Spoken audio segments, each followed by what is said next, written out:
Mission Walk, India's #1 most advanced rehabilitation and physical therapy center, Manikonda, Alkapur Road. Call 9177-300-194. మా branches Hyderabad, Delhi మరియు పూణేలో కలవు. నమస్కారం, welcome to the leader with Telugu రాజ్యం. మన ఈ కార్యక్రమంలో భాగంగా మనం నెల్లూరు జిల్లా సర్వేపల్లి నియోజకవర్గంలో ఉన్నాం. మరి సర్వేపల్లి నియోజకవర్గ ప్రజల గురించి మాట్లాడుకోవాలంటే ఇప్పటివరకు కూడా ఏ ఎమ్మెల్యేకి హ్యాట్రిక్ విజయాన్ని అందించలేదు. మరి ఆ విధంగా చూసుకుంటే ఇక్కడ కూటమి అభ్యర్థిగా టీడీపీ తరపు నుంచి సోమిరెడ్డి చంద్రమోహన్ రెడ్డి నిలబడ్డారు. మరి ఆయనకు విజయం దక్కే అవకాశాలు అయితే ఎక్కువగా కనిపిస్తున్నాయి. మరి సర్వేపల్లి నియోజకవర్గం ఎటువైపు ఉంటుంది, అటు టీడీపీ వైపా లేకపోతే వైసీపీ వైపు ఉంటుందా అనేది మరికొద్ది రోజుల్లో తెలిసిపోతుంది. మరి ఈ రోజు మనం టీడీపీ అభ్యర్థిగా నిలబడిన సోమిరెడ్డి చంద్రమోహన్ రెడ్డి గారి దగ్గరికి వచ్చేసాం. మరి ఆయనతో మాట్లాడి మరిన్ని విషయాలు తెలుసుకుందాం, పదండి. ఈసారి మళ్ళీ మీకు టికెట్ రావడం అనేది నా ఎలక్షన్ మేము చేసే దానికంటే జనము క్యాడరు. సర్వేపల్లి ప్రజలు ఎవరికి కూడా హ్యాట్రిక్ విజయం అనేది ఇప్పటి వరకు ఎవరికి ఇవ్వలేదు. ఇది మీకు విజయాన్ని వరించే అవకాశంగా గోర్ధనరెడ్డి నా మీద గెలవలే. ఒక్క ఛాన్స్ అని చెప్పి ఈరోజు 4 కేసులు ఆయన కల్తీ మధ్యలో ముద్దాయి, ఆయన తోటి ముద్దాయి అప్పు, గ్రేట్ స్మగ్లర్. జగన్మోహన్ రెడ్డి గారు మేనిఫెస్టో చూసి అందరూ కూడా నిరాశ చెందినట్టుగా అనిపిస్తుంది. బటన్ను కొని నొక్కితే ప్రజల మీద భారం ఎంత? లిక్క ఎవడు ఏం కోరుకున్న బ్రాండ్ తాగేదాంట్లో ఆయన ఇచ్చిన బ్రాండ్ తాగి చావాలి. ఇసుక ఏట్లో పోయే ఇసుక ఫ్రీగా ఇచ్చాం మేము. ఈరోజు ఏమైపోయింది? 8,000 కోట్లు. మైనింగ్ దాంట్లో కూడా భారతిరెడ్డి పేరు ఎందుకు వినిపిస్తుంది ఎక్కువగా? 7,000 రూపీస్ పర్ టన్ లోటస్ పాండ్కి వెళ్ళిపోవాలి. సిలికా 12 కోట్లు లోటస్ పాండ్కి పోవాలి. వేల కోట్లు. అప్పుడు టీడీపీ పాలన చూశారు గతంలో, ఇప్పుడు వైసీపీ పాలన చూశారు. ఏంటి తేడా? దారుణాలు, నేరాలు, ఘోరాలు. వాళ్ళు గడ్డపారెత్తుకొచ్చాడు మన కట్టుపడిలో, మనగోలు మండలం నా మీదకి. No mining lease, no permit, no సెండరీ ఛార్జ్, నథింగ్. ఏమైనా చేసుకో. డీజీపీ, చీఫ్ సెక్రటరీ వాళ్ళల్లో వాళ్ళు డిస్కషన్ ఏం చేయమంటారు, అది పోయేది బాస్. ఒక ముఖ్యమంత్రి అంత బరి తెగించి ఇవన్నిటిని అరికట్టాలంటే ఏం జరగాలి? నమస్కారం సార్. నమస్కారం. Welcome to the leader with Telugu రాజ్యం. సార్ ముందుగా సర్వేపల్లి నియోజకవర్గం నుంచి మీకు టీడీపీ నుంచి అలాగే ఉమ్మడి కూటమి అభ్యర్థిగా ఎమ్మెల్యేగా నిలబడుతున్నారు. అంటే గతంలో చాలాసార్లు మీరు ఎమ్మెల్యేగా పోటీ చేశారు, 2 సార్లు మీరు నియోజకవర్గంలో ఎమ్మెల్యేగా అయ్యారు. గెలిస్తే 3ఓసారి విజయం సాధించినట్టు అవుతుంది. మధ్యలో కొన్ని కారణాల వల్ల అవ్వలేకపోయి ఉంటుంటారు. ఈసారి మళ్ళీ మీకు టికెట్ రావడం అనేది నిజంగా అందరూ కూడా చాలా హ్యాపీగా ఫీల్ అవుతున్నారు. మీకు ఎలా అనిపిస్తుంది? డెఫినెట్గా అంటే పార్టీ ఫస్ట్ ఫేజ్లో ఇవ్వలేదు, సెకండ్ ఫేజ్ ఇవ్వలేదు. జనం అందరూ అట్నే వెయిట్ చేశారు. మధ్యలో ఐవీఆర్ఎస్ 3 క్యాండిడేట్లు దొరికింది, అయినా వాళ్ళు ఎవరు యాక్సెప్ట్ చేయలేదు. అల్టిమేట్గా బాబు గారికి కూడా ఎందుకు ఆలోచించాయంటే మిగతా సీట్లన్నీ అనౌన్స్ చేసి కూడా సర్వేపల్లిలో రిపీటెడ్గా ఓడిపోవటం, అవతల ఫైనాన్షియల్గా మరీ దోపిడీ చేసిన ఒక వ్యక్తి మంత్రిగా ఉన్నాడు, మనం ఆర్థికంగా నలిగిపోయి ఉన్నాం. ఇవన్నీ ఆలోచించాడు బాబు గారు. బాబు గారు కూడా ఒక మాట చెప్పి పంపించాడు, ఎందుకు చంద్రమోహన్ ఓడిపోయినా ఎమ్మెల్సీ చేసి మంత్రిని చేశాను కదా, అట్లే ఇక్కడ మాతో కూడా వర్క్ చేస్తాడు కదా అనే ఇండికేషన్ ఇచ్చాడు. బట్ కార్యకర్తలు ఏంటంటే ఈ ఒక్కసారి అన్న పోటీ చేయాల్సిందే, నా డాటర్ ఇన్లా వాళ్ళ పేర్లు చెప్పినా యాక్సెప్ట్ చేయలే, ఈ ఒక్కసారి చేయాల్సిందే అని అన్నారు. అట్లే ఇచ్చినారు. ఫైనల్గా క్యాడరు పబ్లిక్ ఎలక్షన్ చేస్తున్నారు. నా ఎలక్షన్ మేము చేసే దానికంటే జనము క్యాడరు ఎలక్షన్ చేసుకుంటున్నారు. వాళ్ళే అడిగి టికెట్ ఇప్పించుకున్నట్టు పట్టుదలగా చేసుకున్నారు. దాని ప్రభావం ఎక్కువగా ఉంది ఈరోజు. అయితే సార్, సర్వేపల్లి ప్రజలు ఎవరికి కూడా హ్యాట్రిక్ విజయం అనేది ఎమ్మెల్యేకి ఇప్పటి వరకు ఎవరికి ఇవ్వలేదు. అది మీకు కలిసి వచ్చే అంశం అని చెప్పుకోవచ్చు. అంటే కాకాని గోవర్ధన్ రెడ్డి గారు ఆల్రెడీ 2 సార్లు అయిపోయారు, 3ఓసారి అయితే ప్రజలు ఇప్పటి వరకు ఎవరికి ఆ పట్టం కట్టలేదు. ఇది మీకు విజయాన్ని వరించే అవకాశంగా చెప్పుకోవచ్చా? గోవర్ధన్ రెడ్డి చరిత్ర అందరికీ తెలుసు. 14లో ఏంటంటే నన్ను 2012లో కోవూరుకి పంపించారు, అక్కడి నుంచి రూరల్ ఇచ్చారు. రూరల్ బీజేపీకి లాస్ట్ డే ఇచ్చేసారు. 10 days వచ్చి నామినేషన్ లాస్ట్ డే వేసి నేను నామినేషన్ వేసి 5,000తో ఓడిపోయాను. అప్పుడు కూడా కాకాని గోవర్ధన్ రెడ్డి గెలవల. నేను ఒక 1 month 2 months ఉంటే నేనే గెలిచుండేవాడిని. రెండోసారి గోవర్ధన్ రెడ్డి నా మీద గెలవలే. ఈ ఒక్క ఛాన్స్ అని చెప్పి ఇప్పుడు ఫర్ ఎగ్జాంపుల్ పక్కన గూడూరు 40,000, పక్కనుండే సూళ్ళూరుపేట 65,000, పక్కనుండే వెంకటగిరి 40,000, కొవ్వూరు 50,000. నేను 13,000తో ఓడిపోయినా. ఆ ఒక్క ఛాన్స్ అనే దాంట్లో జనం నమ్మి ఆయనకి ఛాన్స్ ఇచ్చే దాంట్లో నేను నేరోగా ఓడిపోవడం జరిగింది. అందుకని ఏంటంటే గోవర్ధన్ రెడ్డి 14లో ఆయన ఫస్ట్ ఎమ్మెల్యేగా పోటీ చేస్తేనే 7 మంది చనిపోయినారు కల్తీ మద్యంలో. ఈరోజు 4 కేసులు ఆయన కల్తీ మద్యంలో ముద్దాయి. ఆయన తోటి ముద్దాయి అప్పు గ్రేట్ స్మగ్లర్ జైల్లో చనిపోయినాడు.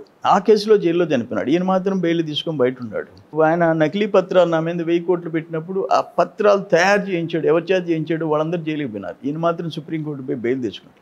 సో ఆయనకి ఫస్ట్ టైం సెకండ్ టైం కూడా గోవర్ధన్ రెడ్డి స్టేచర్ అనండి, క్యారెక్టర్ అనండి, ఆయన వ్యక్తిత్వం మీద ఆయన గెలవలే. మా పొరపాట్లనండి, లేకపోతే ఆయన ఒక్క ఛాన్స్ అన్నట్టు దాంతో నేను ఓడిపోయినా. సరే, అది నా టైం బాగాలేదనుకుంటాం. బట్ ఈసారి మాత్రం 3 రకాలు. 1 నా మీద సానుభూతి, 2 ప్రభుత్వం మీద కొంత వ్యతిరేకత. అన్నిటికంటే కాకాని గోవర్ధన్ రెడ్డి 5 సంవత్సరాలు చేసిన పాపాలు, ఘోరాలు, నేరాలు, అవినీతి, అక్రమాలు, వాటన్నిటి మీద కక్షతో వైసీపీ వాళ్ళు గ్రామాలు ఖాళీ చేసేసి తెలుగుదేశంలోకి వచ్చేస్తున్నారు. ఇప్పుడు మీరు కానీ పేపర్స్ చూసారంటే లాస్ట్ 1 మంత్ తీసుకోండి, జనవరి నుంచి ఆడుతున్నారు. ఈ 1 నెల 30 డేస్ రేపటితో 30 రోజులు. ప్రతిరోజు పార్టీలో చేరికలు ఎక్కడైనా ఉన్నాయంటే సరేపల్లి. అదేంటంటే ఆయన మీద ఉండే కక్ష అట్నే అణిచిపెట్టుకున్నారు భయానికి. ఎందుకంటే హారతి ఇస్తే కేసు, కొబ్బరికాయ కొట్టి మాకు ఏదైనా యువగడంలో ఆయన వస్తున్నాడు, తాళ్ళపూడి దగ్గర లోకేష్ బాబుకి హారతి ఇచ్చారు. నెక్స్ట్ డే షాప్ వెళ్ళిపోయింది. ఇక్కడ జ్యోతి రిపోర్టర్ నాయన షాప్ వెళ్ళిపోయింది. ఇటువంటితో భయపడి వెయిట్ చేసినారు. ఇప్పుడు కట్టలు తెంచుకొని బయట వచ్చేస్తున్నారు. ఈ ఒక్కసారి మాత్రం అమ్మా నన్ను జనం గెలిపించుకుంటారు, జనమే పని చేస్తున్నారు. నేను ఇప్పుడు 94 33,300తో గెలిచా. అప్పుడు కూడా చూడలే ఇటువంటి ట్రెండ్. మంచి అవకాశం. అయితే మీరు చెప్పినట్టుగా భయపడుతున్నారు అనేది ఒక మాట. మేము ప్రత్యక్షంగా జనాల్లోకి వెళ్ళినప్పుడు నెల్లూరు జిల్లా వ్యాప్తంగా చూసుకున్నట్టయితే చాలామంది అసలు ఏం జరుగుతుంది, ఎవరు వస్తారు అని చెప్పడానికి కూడా భయపడుతున్న పరిస్థితి ఉంది. ఎందుకు ఇంత భయపడే పరిస్థితులు రాష్ట్రంలో వచ్చినాయి అంటారు? అందులోనూ నెల్లూరు జిల్లాలో ఇంకా ఎక్కువగా అనిపించింది కదమ్మా. ఇప్పుడు జగన్మోహన్ రెడ్డి వచ్చిన తర్వాత సిస్టమ్స్ ఫెయిల్ అయిపోయినాయి. కలెక్టర్లు, ఎస్పీలు డమ్మీలు అయిపోయినారు. నా ప్రెస్లో 2 సార్లు చెప్పాను నేను, ఎస్పీ కంటే ఒక హెడ్ కానిస్టేబుల్ బెటరు, ఒక కలెక్టర్ కంటే ఒక రెవెన్యూ ఇన్స్పెక్టరు, విఆర్ఓ బెటరు. వాళ్ళన్నా కొంచెం ఆ ఫీల్డ్లో కొద్దిగా న్యాయం చేయాలన్నా ఆలోచిస్తున్నారు. వీళ్ళు ఏం లేదు, చేతులెత్తేసి లోకల్ ఎమ్మెల్యేలు ఏం చెప్తే అదే. అది దారుణాలు, నేరాలు, ఘోరాలు. వాళ్ళు వచ్చి దాడి చేసి వాడు 307 పెడితే మా వాళ్ళు జైలుకి పోసి వచ్చారు. వాళ్ళు గడ్డపారెత్తుకొచ్చాడు మన కట్టుపల్లిలో, మనబోలు మండలం నా మీదకి. అందరు జనం చూస్తున్నారు. జనం పట్టుకొని అతన్ని తోసేశారు. లేకపోతే ఎవరో ఒకరు చచ్చిపోయి ఉండేవాళ్ళు. అతని మీద 307 పెట్టాల్సింది మా వాళ్ళ మీద 300. అందుకని భయం. ఈరోజు జిల్లాలో ఏంటంటే ఇటువంటిది చరిత్రలో జరగలే. నెల్లూరు జిల్లా చరిత్ర కాదు, రాష్ట్ర చరిత్రలో. అందుకని నేను ఒక మాట చెప్పా ఎస్పీ గారిని కలిసినప్పుడు, ఇదో విషయం ఎక్స్ప్లెయిన్ చేసి లేసి వస్తా, ఆ ఐపీఎస్ బిళ్ళ దాన్ని అన్నా దృష్టిలో పెట్టుకుని దాని గౌరవాన్ని కాపాడు నువ్వు అని చెప్పి లేచి వచ్చారు. వాళ్ళు నిస్సహాయులుగా మారిపోయినారు. ఎందుకంటే ఎవరైనా ఎమ్మెల్యే లేకపోతే మంత్రి వాళ్ళ మాటలు వినకపోతే వాళ్ళకి ఇంకా పుట్టుగతులు ఉండవు. అది దురదృష్టం. అందుకని ఆ భయం ఉంది. ఇప్పుడు అన్నీ కోడ్ రాగానే అవన్నీ పోయినాయి. జనం బయటకు వచ్చారు. జనం తిరుగుబాటు చేస్తున్నారు. జగన్మోహన్ రెడ్డి దగ్గర నుంచి ఎమ్మెల్యేలు, మంత్రులు. ఇప్పుడు ఏమైపోయిందంటే ఈ రాష్ట్రంలో వీళ్ళు రిటైల్ నియోజకవర్గాల్లో మీరు దోచుకోండి, ఆయన హోల్సేల్. జగన్మోహన్ రెడ్డి ఆయనకి ఇక్కడ శాండ్, మైన్లు అవన్నీ డైరెక్ట్ ఆయనకి పోతాయి. వీళ్ళు లోకల్ వీళ్ళు చేసుకుంటారు బిజినెస్. ఆ పరిస్థితి వచ్చేసింది రాష్ట్రంలో. దురదృష్టం. అంటే ఎక్కువగా ఆఫ్ కెమెరాలో అయితే సైలెంట్ ఓటింగ్ అయితే ఖచ్చితంగా టీడీపీకే కనిపిస్తూ ఉంది. మా పరంగా మేము గ్రౌండ్ లెవెల్లో చూసిన విధంగా. ఇక్కడ ఈ నియోజకవర్గంలో కాకాని గోవర్ధన్ రెడ్డి గారు మీద మీరు అలిగేషన్స్ కూడా చేశారు. మద్యం అలాగే డబ్బులు భారీగా దొరికాయి అని ఎలక్షన్ కమిషన్కి కూడా కంప్లైంట్ చేశారు. ఇదంతటికీ వాళ్ళు ఏం సమాధానం చెప్తున్నారు? కాకాని గోవర్ధన్ అంటే ఆయన స్పెషల్ కేసు 2014లో గోవా, కర్ణాటక, తమిళనాడు వీళ్ళందరూ ముద్దాయిలు. ఆయన తోటి పాండిచ్చేరి వీళ్ళందరూ గ్రేట్ స్మగ్లర్స్. 4 కేసుల్లో నువ్వు ముద్దావి. 7 మంది చనిపోయినారు సరేపల్లి. మళ్ళీ ఇప్పుడు 2 డంప్స్ దొరికినాయి. మార్ సుధాకర్ రెడ్డి నీ హైదరాబాద్లో నీ పార్ట్నర్ బిల్డర్గా, ఇక్కడ ఇరువురులో దొరికింది. అక్కడ పంటపాలెం సుధాకర్ రెడ్డి, ఇక్కడ ఇరువురులో రాజారెడ్డి. ఆయన రైస్ మిల్ వాళ్ళిద్దరు పచ్చిని ఫాలోయర్స్, ఇంపార్టెంట్ లీడర్స్. ఏం మాట్లాడతాడు నిన్న ప్రెస్ కాన్ఫరెన్స్లో? వాళ్ళు ఎవరో తెలియదు అంటున్నాడు. రేపు జగన్మోహన్ రెడ్డి కానీ ప్రభుత్వం ఓడిపోతే జగన్మోహన్ రెడ్డి ఎవరో తెలియదు, నాకేం సంబంధం అనే టైప్ అనమాట. కాకాని గోద్రం వాడుకొని వదిలేసేసే టైప్. మేము ఏదైనా మావాడు మానవుడు అనుకుంటే వాడి కోసం పోరాడతాం. ఈయన కోసం ఇప్పుడు 6,000 బాటిల్స్ దొరికినాయి, 6,300. మారుసుదాగ్ రెడ్డి పోటీ చేస్తున్నాడా? అక్కడ రాజారెడ్డి పోటీ చేస్తున్నాడా? పోటీ చేసేది ఎవరు? నువ్వు. అల్టిమేట్ బెనిఫిషరీ కాకాని గోద్రం, అంతిమ లబ్ధిదారుడు కాకాని గోద్రం నీ ఎలక్షన్ కోసం. అసలు ఏం చేయాలి వీళ్ళు? మారుసుదాగ్ రెడ్డిని అరెస్ట్ చేసేది, రాజారెడ్డిని అరెస్ట్ చేసేది, ఆడ డ్రైవర్లని జైలుకి పంపించేది. ఎవరిని పంపించాలి జైలుకి? గోవర్ధన్ రెడ్డి. ఇప్పుడు వాళ్ళు ఏం చేశారంటే ఆయన 3,000 క్రేట్ అంటారు, 48 బాటిల్స్, 1,44,000 బాటిల్స్, 2 బ్రాండ్స్, ఒకటి రాయల్ ప్యాలెస్, రెండోది వైట్ హాల్, ఈ 2 డ్రా చేశాడు, డంప్ చేసేస్తున్నాడు. బిఫోర్ ఎలక్షన్ కోడ్ మాకు తెలుసు ఎక్కడ దింపింది, ఆ పాలచెర్లపాడు అడవుల్లో దింపింది తెలుసు. చెప్తే ఉపయోగం లేదు. కోడ్ వచ్చేంత వరకు కలెక్టర్లు, ఎస్పీలు డమ్మీలు. ఇప్పుడు ఎలక్షన్ ఆఫీసర్స్ని చూసి భయపడి, ఎలక్షన్ కమిషన్ చూసి భయపడి మేము చెప్తే కొంచెం రైట్ చేస్తున్నారు, ఆ ప్రయత్నం అన్నా చేస్తున్నారు. నేనేమంటాను, మీరు 3,000 కేసులు ఎక్కడి నుంచి వచ్చినాయి? డిపో నుంచి వచ్చినాయి. ఏ పేరుతో వచ్చినాయి? షాప్స్ పేరుతో వచ్చినాయి. ఏ షాప్లో నీకు అక్కడ సేల్ లేకుండా 1,44,000 బాటిల్స్ ఇచ్చారు? దాని మీద బార్ కోడ్ ఉంటుంది, ఆ దొరికిన బాటిల్స్ మీద ఏ డేటు, ఏ షాప్కి అలాట్ చేసింది ఉంటుంది. గంటలో మొత్తం ఎన్ని కేసులు ఏందనేది చేయొచ్చు. ఇప్పటికి కూడా కలెక్టర్లు, ఎస్పీలు మేము ఎప్పుడు ఇన్వెస్టిగేషన్ చేస్తారు మీరు? ఒక పెద్ద ముద్దాయి కాకాని గోత్రం, పెద్ద ముద్దాయి, దళితుల భూములు ఆక్రమించినోడు. భారీ భూకుంభకోణం నియోజకవర్గంలో జరిగింది, భారీ భూకంపం. డైరెక్ట్గా క్వాడ్జ్ ఎన్ని మైన్లు? ఒక్క పొదలకూరు మండి, అతని సొంత మండలంలో 6 క్వాడ్జ్ మైన్స్. మేము పోయి డైరెక్ట్గా సత్యాగ్రహాలు చేసాం, చూపించాం, బ్లాస్టింగ్ మెటీరియల్ చూపించాం, 100 టన్నుల 1000 టన్నుల మెటీరియల్ చూపించాం. ఏం యాక్షన్ తీసుకున్నారు? బిఫోర్ కోడ్ వచ్చిన తర్వాత ఆపారు. ఇప్పుడు కోడ్ వచ్చిన తర్వాత నేను పోయి గట్టిగా ఎలక్షన్ కమిషన్ పెడితే ఆపారు. అంటే అదేమంటే జగన్మోహన్ రెడ్డికి 7,000 టన్నులకి, టన్నుకి 7,000 బాస్. నేను సత్యాగ్రహం కూర్చున్నప్పుడు వాళ్ళ చర్చ ఏంటంటే, సీఎంఓలో Dhananjaya Reddy plus DGP, chief secretary Somireddy సత్యాగ్రహం కూర్చున్నా. అంటే మనకి పోరాటాలు అలవాటు కదా, ఇప్పుడు కాదు కదా, 35 years నుంచి. అందుకని ఎట్ట తలకాయ నొప్పి అయిపోయింది అంటే వాళ్ళల్లో వాళ్ళు డిస్కషన్ ఏం చేయమంటారు? అది పోయేది boss, no mining lease, no permit, no seigniorage charge, nothing. ఏమైనా చేసుకో. ఒక ట్రక్ బ్లాస్టింగ్ మెటీరియల్ పట్టిస్తే, అగ్గిపుల్లు వేస్తే ఆ ఊరు తగలబడిపోద్ది. మేము చూపించాం, ఏం యాక్షన్ తీసుకున్నారు? అందుకని ఈరోజు పరిస్థితులు ఏంటంటే, ఒకటి చంద్రబాబు నాయుడు గారి పరిపాలన గుర్తుకొస్తూ ఉంది. 2 జగన్మోహన్ రెడ్డి చేసిన వాళ్ళు ఎన్ని బటన్లైనా దొక్కనే ఆయన్ని, అంతకంటే ఘోరాలు ఆయన చేస్తున్నాడు. ఆయన చెప్పిన హామీలు 99.5% అన్నాడే కానీ అమలు చేశానని. 100%, 200% నువ్వు చెప్పిన చేయని ఉండయి. ప్రజలు ఈరోజు ఆంధ్రప్రదేశ్లో జనం తిరుగుబాటు చేసి ఎలక్షన్లు చేస్తున్నారు. అంటే మీరు అప్పుడు టీడీపీ పాలన చూశారు గతంలో, ఇప్పుడు వైసీపీ పాలన చూశారు. ఈ రెండిటి పాలనను పోల్చితే ఏంటి తేడా? మీరు మీ కామెంట్ ఏంటి దాని గురించి? ఏ ప్రభుత్వంలో అయినా ఎక్కడన్నా చిన్న పొరపాట్లు, కొన్ని అవినీతిలు ఇవన్నీ బయటపడుతుంటాయి. కానీ ఇక్కడ అది కాదు. ఇక్కడ జగన్మోహన్ రెడ్డి లోటస్ పాండ్కి కొన్ని అమౌంట్స్ పోవాలా, తాడేపల్లి ప్యాలెస్ కొన్ని అమౌంట్స్ పోవాలా, పోలీసులే తీసుకుపోయి ట్రక్కులు ఎత్తుకు, ఒక ముఖ్యమంత్రి అంత బరి తెగించి. ఇప్పుడు ఎలక్షన్ ఫండ్స్ ఏ ముఖ్యమంత్రికైనా అవసరం, అది వేరే. కంపెనీలు ఉంటేదో తల కొంత ఫండ్స్ ఇస్తారు, అది అవసరం రాజకీయ పార్టీ. కానీ ఇక్కడ ఫస్ట్ టైం చరిత్రలో ఈ మైనింగ్ చట్టం కాళ్ళ కింద నలిగిపోయింది. ఎక్కడుంది మైనింగ్ చట్టం? ఇప్పుడు ఒకటమ్మా, శాసనసభలో ఏ శాసనసభ అయినా ఆ బడ్జెట్ అలొకేషన్స్, ఏ ఇరిగేషన్, అగ్రికల్చర్, R&B ఇవన్నీ అలొకేషన్స్ ఉంటాయి. ఆ ఫైనాన్షియల్ ఇయర్ అయ్యేటప్పటికి 5% ± ఆ బడ్జెట్కి విలువిస్తాం. నిండు సభలో అప్రూవ్ చేసినాయి. ఇక్కడ ఎక్కడుంది? ఏం చేశాడు? ఇరిగేషన్ మేము 63,000 కోట్లు ఖర్చు పెట్టాం. ఈ 5 years 30,000 దాట్లే. అంటే SSR రేట్స్ ఆ 5 సంవత్సరాలకి స్టాండర్డ్ షెడ్యూల్ ఆఫ్ రేట్స్ పెరిగిన దాని ప్రకారం 80,000 కోట్లు గన జగన్మోహన్ రెడ్డి ప్రభుత్వం ఖర్చు పెడితే మాతో సమానంగా పెట్టినట్టు. నువ్వు 30,000 కోట్లు ఖర్చు పెట్టావు. ఏమైపోయినాయి సిస్టమ్స్? ఏమైపోయింది పోలవరం? ఏమైపోయింది మొత్తము? అన్నీ ఇరిగేషన్ కెనాల్స్ అన్నీ స్పాయిల్ అయిపోయినాయి.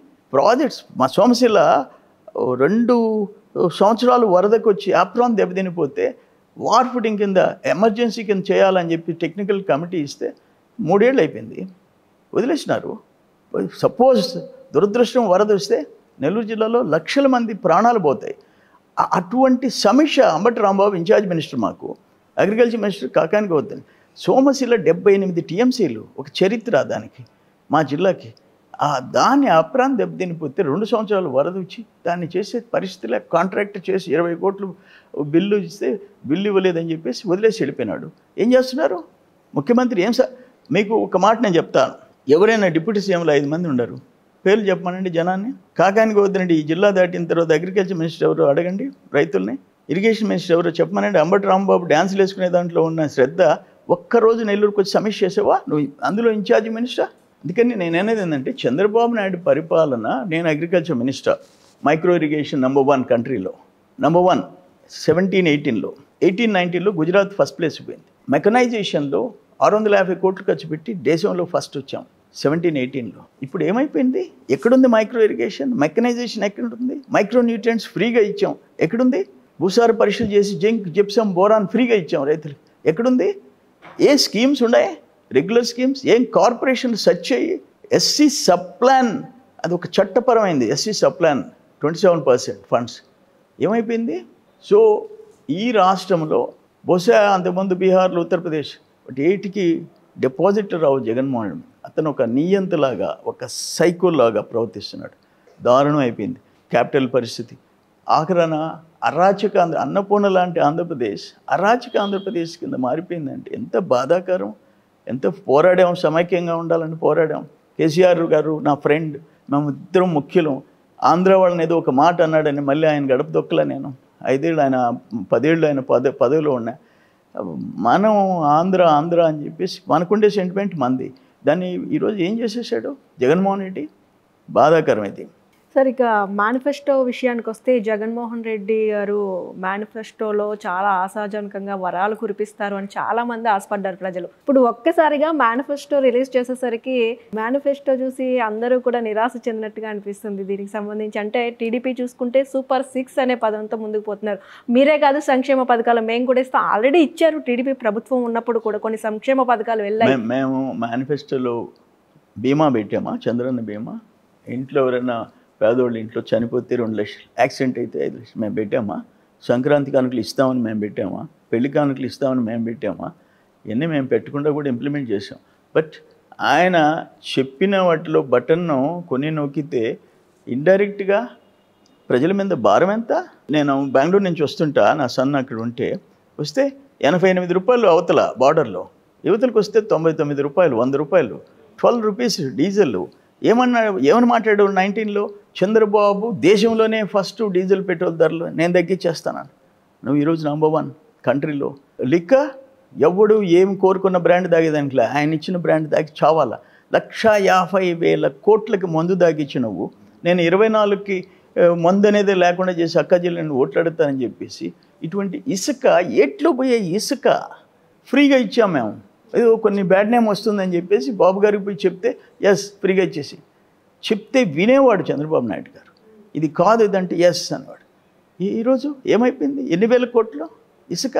అట్లీస్ట్ పర్యావరణ అనుమతులు ఉన్నాయా? ఈసీలు ఉన్నాయా? వీటికి మైనింగ్ లీజులు ఉన్నాయా? సో నేనేమంటానంటే, ఆయన చెప్పిన హామీలు 10 రూపాయలకి చేసి చెప్పకుండా 100 రూపాయలు తల మీద భారాలు వేసాడు. ఆయన చెప్పిన ఒక 100 చిల్లర చెప్పినవి కూడా చేయలే ఆయన. నేను మీకు ఒక ఉదాహరణ చెప్తా. ఆయన చెప్పినవి మాకు ఫైనల్గా ఏంటంటే, అడ్మినిస్ట్రేషన్ దెబ్బతినిపోయిందని అనేది మాకు రాష్ట్రంలో సిస్టమ్స్ కొలాప్స్ అయిపోయినాయి. 2024 ఎన్నికలు జరిగే నాటికి మందు అనేది లేకుండా చేసిన తర్వాత నేను ఓట్లు అడుగుతానని చెప్పి ప్రతి అక్కకు చెల్లెమ్మకు నేను మాటిస్తా ఉన్నాను.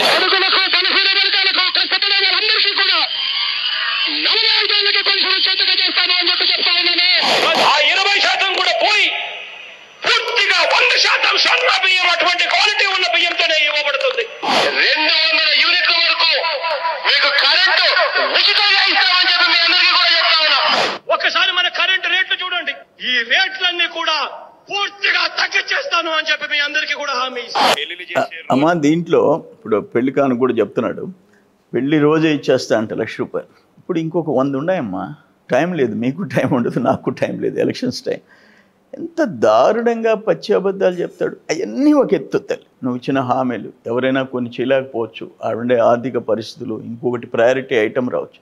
నువ్వు ఎవడివి కాబట్టి శాసనసభలో అప్రూవ్ అయిన ఇంపార్టెంట్ డిపార్ట్మెంట్స్ గుంటల్లో పడి ఎంతమంది చచ్చిపోయినారు, భార్యా బిడ్డలు స్కూటర్లో పోతే ఎంతమంది చచ్చిపోయినాడు. నువ్వెవడివి R&Bలో అలికే బడ్జెట్లో కేటాయింపు చేసిన దాన్ని ఖర్చు పెట్టకుండా డైవర్ట్ చేసిన దానికి నువ్వెవడివి? ఇరిగేషన్ నువ్వెవరివి? ఈరోజు పోలవరం అయ్యో గోదావరి జిల్లాలకు కాదు, పోలవరం పూర్తయితే ఈరోజు పట్టిసీమ పంపింగ్ చేస్తే దానివల్ల ఎన్ని లక్షల ఎకరాలు రాయలసీమలో కాపాడుకోగలిగాము పంటలు, ఎన్ని లక్షల ఎకరాలు ఆ గోదావరి జిల్లాలో పంప్ చేసి కృష్ణా గుంటూరుకి ఇచ్చేసి ఆ వాటర్ని శ్రీశైలం నుంచి డైవర్ట్ చేసుకున్నాం కదా రాయలసీమకి. నువ్వెవడివి ఇరిగేషన్లో 30,000 కోట్లకి ఆపేసి దానికి 5 సంవత్సరాలకి? ఇప్పుడు ఆఖరాని పరిస్థితి ఏంటంటే అమ్మా, ఒక్క మాటలో చెప్పాలంటే ప్రజలు 5 కోట్ల మంది నిన్ను ముఖ్యమంత్రిగా పరిపాలించమని, ఒక రాజు ఆయనకి సచివాలయం, రాష్ట్ర సచివాలయం, సెక్రటేరియట్, ఒక ముఖ్యమంత్రి కుర్చీ, ఆ కుర్చీలో కూర్చొని పాలించండి మమ్మల్ని అని అధికారం ఇస్తాం 5 years. నువ్వు ఆ కుర్చీని తాకట్టు పెడతావా? సెక్రటేరియట్ని తాకట్టు పెడతావా? నువ్వు సెక్రటేరియట్ కట్టావా? అసెంబ్లీ కట్టావా? హైకోర్టు కట్టావా? ఇప్పుడున్న హైకోర్టు, ఇప్పుడున్న అసెంబ్లీ, ఇప్పుడున్న సెక్రటేరియట్ ఎవరు కట్టించింది? తెలుగుదేశం. దాన్ని తాకట్టు పెట్టావు నువ్వు. కొంచెం కాబట్టి కొంచెం సిగ్గుండబడలే? ఒక ముఖ్యమంత్రికి సిగ్గుండబడలే? నేను 24కి ముందనేది లేకుండా చేసి అక్క చెల్లిని ఓట్లు అడుగుతానని అన్నదమ్ముళ్ళని ఇంకో 10 ఏళ్ళు మా అన్నదమ్ముళ్ళు తాగుతారు, 16,000 కోట్లు అప్పు తెచ్చుకుంటానని చెప్పి బ్రెవరేజ్ కార్పొరేషన్ 10 years తిరిగి కట్టేటట్టు 16,000 కోట్లు అప్పు తెస్తావా నువ్వు? ఎక్కడ చూసాము అనంట, ఏ రాష్ట్రంలో చూసాము ఇటువంటి పరిస్థితి? దురదృష్టకరమైన పరిస్థితి. అందుకని చంద్రబాబు నాయుడుతో చంద్రబాబు కాదు కదా, ఇంకే ముఖ్యమంత్రి ఆంధ్ర రాష్ట్రంలో ఎవరితో కంపేర్ చేస్తాం ఇతన్ని? మాకేందంటే బాధ, మన స్టేట్ ఆంధ్ర, మనం అమెరికాకు పోయినా, ఢిల్లీకి పోయినా, ఎక్కడికి పోయినా మనం చూస్తే వీళ్ళు ఆంధ్ర వాళ్ళు. బట్ ఈరోజు ఆంధ్ర అంటే తలదించుకోవాల్సిన పరిస్థితి వచ్చింది. అవును సార్, ఇప్పుడు మీరు చూపించారు వీడియో 100% మద్యపాన నిషేధం అని. ఆ నిషేధం పక్కన పెడితే ఇప్పుడు మద్యం షాపుల్లో ఆన్లైన్ అనేది అమౌంట్ తీసుకోవట్లే, ఓన్లీ క్యాష్. ఎందుకని ఓన్లీ క్యాష్తో వెళ్తున్నారు? ఈ డబ్బంతా కూడా వైఎస్ భారతిరెడ్డి ఇంటికి చేరుతుంది అనే వాదన కూడా ఉంది. అలాగే నెల్లూరు జిల్లా విషయానికి వస్తే మైనింగ్ దాంట్లో కూడా భారతిరెడ్డి పేరు ఎందుకు వినిపిస్తుంది ఎక్కువగా? ప్రైమ్ మినిస్టర్ డిజిటల్ ఇండియా అంటాడు, ఈయన క్యాష్ ఆంధ్రప్రదేశ్ అంటాడు జగన్మోహన్ రెడ్డి. ఏ షాపులో ఎవ్వరు ఫోన్పే చేసేదానికి లేదు, ఆన్లైన్ పేమెంట్స్ చేసేదానికి లేదు, క్యాషే పే చేయాలి. నేను చెప్పా 1,50,000 కోట్లు ఎన్ని ట్రక్కులు అయితే, ఎన్ని కంటైనర్లు అయితే ఆ 1,50,000 కోట్లు షిఫ్ట్ చేయాలా? నెంబర్ 1. అసలు ఎంత షాప్స్లో సేల్ చూపించి ఎత్తుకోబోతున్నారు. ఇప్పుడు బాటిల్ కొనేది ₹20, అమ్మేది ₹150. డిస్టిలరీ నుంచి కొనేది ₹20, అమ్మేది ₹150. ఆ ₹20 కట్టేసి ₹150కి నువ్వు అమ్ముకుంటే లెక్క ఎక్కడుంది? ఎవిడెన్సు? నీ ఇష్టం. రెండోది, ప్రతి దాంట్లో సిలికా 12 కోట్లు లోటస్ పాండ్కి పోవాలి. క్వాచ్ మీకు ఏం అవసరం లే, ఒక వ్యాన్ తీసుకొని వచ్చి అక్కడ పెడతారు. బోధనం టోల్గేట్ దగ్గర తమిళనాడు ఎక్స్పోర్ట్ చేస్తాను. అక్కడ వీళ్ళు ఎక్కడో ఆగిపోయిన మైనింగ్ పర్మిట్లు తీసుకొని వచ్చేసి లారీలన్నీ వెనక ఆగుతాయి. క్వాచ్ వాడు ఆ డిపార్ట్మెంట్, మైనింగ్ డిపార్ట్మెంట్ లోపల కూర్చొని ఆ మైన్ల పేరుతో ఇచ్చేస్తాడు పర్మిట్. అది ఎత్తుకొని పోయి ఎక్స్పోర్ట్ చేసుకుంటున్నారు. ₹7,000 టన్ను. మొత్తం నెల్లూరు జిల్లాలో వేల కోట్లు. దాంట్లో ₹7,000 పర్ టన్ లోటస్ పాండ్కి వెళ్ళిపోవాలా. మిగతా ఈ ఎమ్మెల్యేలు మంత్రులు ఒక ₹6,000 తీసుకోవాలి టన్నుకి. మిగిలింది వ్యాపారస్తుడు కొనుక్కొని మిగిలించుకోవాలా. అసలు ల్యాండ్ ఓనర్, మైన్ ఓనర్, ఆ పొలాలు, దేవుడి పొలాలు, ఫారెస్ట్ ల్యాండ్స్, మేతపురం బోకులు, ఎంత దరిద్రం పట్టింది. నేను ఆగ్రహాన్ని సత్యాగ్రహం 3 రోజులు చేస్తే హిజ్రాల్ని పంపించాడు. ఆమె ఎందుకు హిజ్రాల్ని పంపించాడు? ఎప్పుడన్నా ఉమ్మడి ఆంధ్రప్రదేశ్లో ఒక మంత్రి, ఒక రాజకీయ ప్రత్యర్థి మీద సత్యాగ్రహం చేస్తుంటే రౌడీలను 2 బస్సులో హిజ్రాల్ని పంపించాడు కాకానికి అవుతాడు. ఆయన మంత్రిగా పెట్టుకున్నాడు జగన్మోహన్ రెడ్డి. అందుకని ఏంటంటే సెంట్రలైజ్ అయిపోయింది. నేను ఇందాక ఒక మాట చెప్పాను మీకు, రాష్ట్రంలో ఆయనది హోల్సేల్, వీళ్ళది రిటైల్. వీళ్ళ జిల్లాలు, నియోజకవర్గాలు దోచుకుంటుంటే ఆయన రాష్ట్రం అంతా ఆయన దోచుకుంటున్నాడు, శాండ్ విండ్ అంతా ఆయన దోచుకుంటున్నాడు. కానీ జనం బాధ్యత ఇప్పుడు ఇటువంటి దుర్మార్గులు, అవినీతిపరులు, అరాచకవాదుల చేతుల్లో నుంచి రాష్ట్రాన్ని కాపాడుకోవాల్సిన అవసరం ఉంది. బట్ పవన్ కళ్యాణ్ గారు అంటే నాకు ఒక రకమైన మంచి ఇంప్రెషన్. ఆయన బాబు గారిని జైల్లో పెడితే ఒక మాట చెప్పాడు, రాజమండ్రి జైల్లో చూసి వచ్చి, కొండలు గుట్టల్లో షూటింగ్లు చేస్తుంటే ఈరోజు ఒక అమెరికాలోనో ఎక్కడో లండన్లో ఉండే షేప్ మార్చి అక్కడే మేము విదేశాలకు పోకుండా షూటింగ్ చేసుకుంటున్నాం, చంద్రబాబు పేరు చెప్పుకుంటాం. అటువంటి చంద్రబాబు రాజమండ్రి జైల్లో చూడాల్సి వచ్చింది. అందుకనే చెప్తుండా, ఈరోజు వరకు కలవాలంటున్నా, ఇప్పుడు కలుస్తున్నాం, జగన్మోహన్ రెడ్డిని ఓడిస్తాం, రాష్ట్రాన్ని మళ్ళీ తిరిగి కాపాడుతామని ఒక మాట చెప్పాడు. పాప ఆయనే బీజేపీని అంటే కేంద్రం సపోర్ట్ కూడా అవసరం అని చెప్పేసి కృషి చేసేసి 3 పార్టీలను కలిపాడు, కూటమిగా ఏర్పాటు చేశాడు. అందుకని డెఫినెట్గా మంచి ఫలితాలతో మళ్ళీ కూటమి తిరిగి అధికారంలోకి వస్తుందమ్మా. అయితే ఇప్పుడు మీరు ఈ అరాచక పాలన అని చెప్తున్నారు కదా, అలాగే మైనింగ్స్ కానీ, ఇసుక కానీ, మద్యం కానీ చాలా చెప్తున్నారు. ఇవన్నిటిని అరికట్టాలంటే ఏం జరగాలి? డెఫినెట్గా మా గవర్నమెంట్ వచ్చిన తర్వాత నేను ఒకటే మాట చెప్పా, ఒక స్పెషల్ ఇన్వెస్టిగేషన్ టీం. అంటే ఇక్కడన్నా పొరపాట్లు చిన్నవి జరిగితే పట్టించుకోబడ్డాయి. ఒక బహిరంగ పట్టపొగులు దోపిడీ. ఇప్పుడు ఆడ వరదాపురం నేను ఆడ కూర్చుంటే పక్కనుండే గిరిజనులు ఒక 20 ఇళ్ళు ఉంటే వాళ్ళు వచ్చి, అయ్యా ఆ పేలుతూ ఉంటే బ్లాస్టింగ్ మెటీరియల్ మా ఇళ్ళ మీద పడుతుందయ్యా, మా బిడ్డలు మేకలు మేపుకుంటుంటే వాళ్ళు పక్కన రాళ్ళు పడుతున్నాయ్యా అని చెప్పి గజగజ కనీసం 100 కోట్లు ఎత్తుకున్నావు కదా. ఆ ఇళ్ళు గిరిజనులు ఇళ్ళు కట్టించేది 1,80,000 గవర్నమెంట్ ఇచ్చి 1,00,000 రూపాయలు ఎక్స్ట్రా ఇచ్చి ఇళ్ళన్నా కట్టించవచ్చుగా వాళ్ళ గుడిసెల్లో అక్కడ ఉంటే. అంటే అందుకని ఏంటంటే మేము సిట్ వేస్తాం, స్పెషల్ ఇన్వెస్టిగేషన్ టీం వేస్తాం, ప్రజల సొత్తది కక్కిస్తాం, తిరిగి రాష్ట్రానికి పేదలకి ఉపయోగపడే నిర్ణయాలు తీసుకుంటామని మా నమ్మకం. మా నాయకుడికి ఆయన సమ్ టైమ్స్ బాబు గారిలో ఉండేది ఏంటంటే ఒక రియలిస్టిక్ పబ్లిక్లో ఇష్యూ వచ్చింది, నేను ఫోన్ చేసి జీవోలు తెప్పించాను. Transport, water transport Rayalaseema, Nellore, Prakasam phone చేసి జీవో తెప్పించా బాబు గారికి ఫోన్ చేసి అగ్రికల్చర్ మినిస్టర్గా. ఒక్కో రోజు ఈ బోనస్ కావాలనుకుంటే బీపీటీ విరుగుడు వచ్చిందని పుల్లారావు గారిని కూడా సాక్ష్యం పెట్టుకొని రాత్రి 11కి బాబు గారిని ఒప్పించి జీవో తీసుకొచ్చాం. ఈరోజు పొమ్మనండి వీళ్ళని, జగన్మోహన్ రెడ్డి గడప తొక్కమనండి వీళ్ళని. అన్ని శాఖలు ఇప్పుడు అగ్రికల్చర్ ఎక్కడుంది, మైక్రో ఇరిగేషన్ ఉందా, ఏముండే మెకనైజేషన్ ఉందా, ఏముండే. అందుకని డెఫినెట్గా మేము వచ్చిన తర్వాత వీటన్నిటి మీద ఎక్కడెక్కడ కుంభకోణాలు జరిగినాయో వదిలిపెట్టకుండా విచారణ చేస్తాం.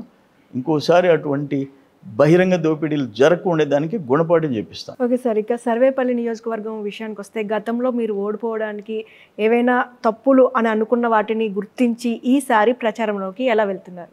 అమ్మా, మేము మాకు తెలిసి జీవితంలో మా ఆస్తులైనా అమ్ముకున్నాం కానీ ప్రజల ఆస్తుల జోలికి ఎప్పుడు పోలే. అయితే మా వాళ్ళు ఏదన్నా చిన్న తప్పు చేస్తున్నా నేను ఒప్పుకునేవాడిని కాదు. మా మేనమామలు నలుగురు శ్రీనివాసరెడ్లు వాళ్ళ టైం నుంచి జనంకి, రైతులకి, పేదోళ్ళకి వాళ్ళు అడిగిని ఎట్ట చెయ్యాలనే పాటుపడటమే మాకు తెలుసు. అధికారంలో ఉంటే అహర్నిశలు కష్టపడటం, ప్రతిపక్షంలో ఉంటే పోరాటం. నేను ఆ పవర్లో ఉంటే ఎన్ని చేశానో అపోజిషన్లో కూడా అంతకంటే విజయాలు సాధించాం. రైతుల విషయం, హై టెన్షన్ ట్రాన్స్మిషన్ టవర్స్ విషయం, 50,000 టవర్ ఇస్తుంటే హై టెన్షన్ లైన్లు పోయి పొలాల్లో ఫైట్ చేసి ఆపిచ్చి పవర్ గ్రిడ్ కార్పొరేషన్ దిగొచ్చి 3,50,000 చేశారు. ఈరోజు కంట్రీ అంతా 3,50,000 అయింది మన పోరాటం. అటువంటి 3 లక్షల ఎకరాకి ఇచ్చేది 6,000 ఎకరాలు Krishnapatnam port, Genco and Reliance. 6,000 ఎకరాలు మా పోరాటం వల్ల రాజశేఖర రెడ్డి ముఖ్యమంత్రి ఆయన దగ్గరికే బస్సులు వేసుకుని తీసుకుని 7,70,000 ఇచ్చేంతవరకు వదిలిపెట్టలే. అట్ట అధికారంలో ఉంటే మ్యాక్సిమం ఏం చేయాలా, అపోజిషన్లో ఉంటే పోరాడైనా ఎట్ట విజయాలు సాధించుకోవాలా అని చెప్పేసి దాంట్లో నడిచాం. కానీ మా టైంలో మాకు తెలిసి ఎప్పుడు పొరపాటు చేయలే. తెలిస్తే ఒకవేళ మనం ఏదో పేదలు అడిగారు ఒకటి చేసాము, ఇంకోరు వచ్చి బాధపడ్డారు, రెక్టిఫై చేసుకోవటం. ఇంత ఘోరాలు ఎప్పుడు చేయలేదమ్మా. చాలా ఇప్పుడు 3,50,000 ఎకరాలు సెకండ్ క్రాప్లో 30 టీఎంసీలు బురదలు కలిపేశారమ్మా. ఫస్ట్ క్రాప్ 3.5 లక్షల ఎకరాలు నెల్లూరు జిల్లాలో బీడు పెట్టుకోవాల్సిన పరిస్థితి వచ్చింది. ఆ రైతులు ఒక్క పంట కూడా పండకపోతే 2 ఎకరాలు 5 ఎకరాలు రైతుల కుటుంబం, వాళ్ళ అప్పులు, వాళ్ళ పెళ్ళిళ్ళు, వాళ్ళ ఆకలి తీర్చేదానికి ఎంత బాధపడుతుంటారో అర్థం చేసుకోవచ్చు. కానీ ఎవరితో చెప్పుకోవాలా? సమీక్ష చేసేదానికి ఆయనకి టైం లేదు. 1 గంట సమీక్ష చేసేదానికి అన్నీ. అందుకని ఏంటంటే మాకు ఈ 5 ఏళ్ళు నిద్రలేని రాత్రులు అనుభవించాం, టెన్షన్ జీవితం అనుభవించాం. నా మీద 18 కేసులు పెట్టారు. అయినా నేను లెక్క చేయలే. 18 కేసులు నేను అఫిడవిట్లో నేను మెన్షన్ చేసుకోవాల్సి వచ్చింది. ఆనవాళ్ళు, నేదురుమల్లి, మేము పోరాడుకున్నాం, రాజశేఖర రెడ్డి, మేమందరం. ఏ ఒక్కరు నా మీద కేసు పెట్టలే. ఇప్పుడు 18 కేసులు. దాన్ని బట్టి మీరు అర్థం చేసుకోవచ్చు. ఓకే సార్, ఇక సర్వేపల్లి నియోజకవర్గంలో మేము ఏదో ఒక అలిగేషన్ కూడా కాకాని గోవర్ధన్ రెడ్డి గారు చేస్తున్నారు.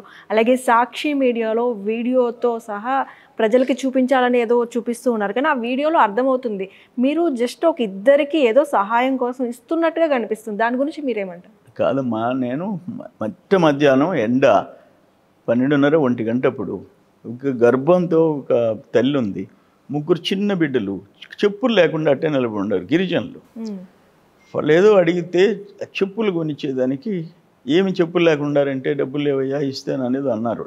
వాళ్ళు 200 దానికి నా మీద కంప్లైంట్ చేయాలనా? అవసరమా? నేనేమైనా ఓటు అడిగానా వాళ్ళని? ఈ డబ్బులు తీసుకుని ఓటు అడిగామా? అక్కడుండే వాళ్ళందరికీ ఇచ్చామా? లేదు కదా. గిరిజన బిడ్డలు, దానికి ఎలక్షన్ కమిషన్ అయినా ఏమంటుంది? ఒక ప్రమాదంలో ఉండరు, ఒక హాస్పిటల్ చేర్చాలా, వాళ్ళకి డబ్బులు లేవు, ఫర్ ఎగ్జాంపుల్ కోడ్ ఉంది, వాళ్ళు ప్రాణాపాయంలో ఉండరు, ఒక 10,000 20,000 ఇమ్మీడియట్గా ఇవ్వాల్సి వస్తుంది. వద్దు, కోడ్ అయిపోయిందా కాపుతామా? మనిషి చచ్చిపోతాడా? చచ్చిపోయినా పర్వాలేదా? అందుకని మానవత్వం అంతే, ఇంకేం లేదు. దానికి ఎలక్షన్ కమిషన్ అయినా నిష్పక్షపాతంగా విచారిస్తుందనని నా నమ్మకం నాకు. ఓకే సార్, అంటే మీతో మాట్లాడుతుంటే ఇంకా చాలా విషయాలు మాట్లాడాలని అయితే ఉంది, కానీ మనకి చాలా తక్కువ టైం ఉంది. అందులోని మీరు ప్రచారాల్లో ఈ హడావిలో ఉంటూ కూడా మా కోసం టైం కేటాయించి ఇంటర్వ్యూ ఇచ్చారు. చాలా చాలా thank you so much sir. ఇక మీ తరపు నుంచి ఓటర్స్కి మీకే ఎందుకు ఓటేయాలో మీ నియోజకవర్గానికి ఒక్క మాటలో చెప్పేసి. వాళ్ళు నేనేం చెప్తున్నానంటే, నేను ఒక మాట చెప్పా, నా 40 ఏళ్ళు తెలుగుదేశం పార్టీని వదిలిపెట్టలే. ఎన్టీ రామారావు గారితో పనిచేసా, బాబు గారితో పనిచేసా, లోకేష్ బాబుతో ఇద్దరం కలిసి క్యాబినెట్లో కొలీగ్స్గా కలిసి పనిచేసి 3 జనరేషన్స్తో పనిచేసి సర్వేపల్లి నియోజకవర్గం వదలలే. సర్వేపల్లికి పరిమితం కాలే, జిల్లా, రాష్ట్రము, నియోజకవర్గాన్ని వదలలేదు, అలాగే రాష్ట్రంలో నా బ్రాండ్లు ఉన్నాయి మనం చేసిన పనులు. అట్లే జిల్లాలో 130,000 ఎకరాలు అడిషనల్ ఆయకట్టు వచ్చింది, కండలేరుకి. ఇటువంటి అన్నీ చేశాం కాబట్టి నాకు ఓటేయండి. అవతలోళ్ళు దుర్మార్గాలు చేయలేదు, దోచుకోలేదు, పట్టపొగులు గనులు దోచుకోలేదు, కంటైనర్ పోర్టు తరిమేయలేదు, టోల్ గేట్లు పెట్టి అని అనుకుంటే వాళ్ళ ఇష్టం. ఆయన ఏం చేశాడు, నేనేం చేశానని తేడా చూసుకొని నన్ను ఆశీర్వదించమని నేను కూడా తలెత్తుకొని తిరగాల. 4 సార్లు ఓడిపోయినా నేనే తప్పులు చేయలే. నేను ఒక మాట చెప్పా, మా ఆస్తులన్నీ అమ్ముకున్నాం, సినిమా హాళ్ళు అమ్ముకున్నాం, పవర్ ప్రాజెక్టులు అమ్ముకున్నాం, పొలాలు అమ్ముకున్నాం, ప్రజల ఆస్తుల జోలికి పోలే. అవి చూసైనా ఈసారి మీ ఇంటి బిడ్డగా నన్ను ట్రీట్ చేసి నేను తలెత్తుకొని తిరిగేటట్టుగా చేయాలని చెప్పేసి అందరినీ ఓట్లాడుతున్నా. డెఫినెట్గా ఆ వైపు ఆలోచించి నన్ను మంచి మెజారిటీతో గెలిపిస్తారని ఆశిస్తున్నా. Thank you so much sir. Sarvepalli నియోజకవర్గం నుంచి మీరు ఎమ్మెల్యేగా గెలవాలి, అలాగే రాష్ట్రంలో టీడీపీ ప్రభుత్వం అధికారంలోకి రావాలి అని కూడా మేము కూడా మనస్ఫూర్తిగా కోరుకుంటున్నాం. మీరు గెలిచిన తర్వాత మరొకసారి మనం కలుద్దాం sir. Thank you so much. నమస్తే సార్. హలో, తెలుగు రాజ్యం ఛానల్ చూస్తున్నారా? సామాజిక రాజకీయ జీవన చిత్రణే తెలుగు రాజ్యం. అతిశయోక్తులు అసత్యాలు ఉండవు. రాజకీయ కోణం కాదు, ప్రజా కోణమే కొలబద్ద. తెలుగు రాజ్యం వీక్షణ మీ ఉత్తమ అభిరుచికి నిదర్శనం.